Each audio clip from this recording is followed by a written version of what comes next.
Hello! In this video I will show you how to set up VPN on Samsung Galaxy Z Fold 6.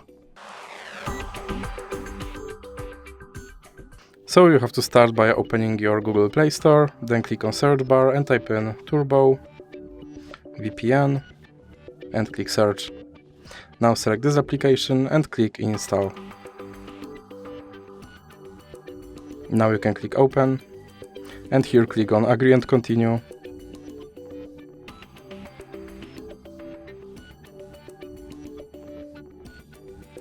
Now you can close this ad and then click allow and click consent.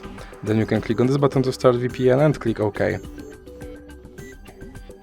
Now I can close this ad, and as you can see I'm connected to VPN in Canada. So that's it for this video. If you liked it, please remember to leave a like and subscribe.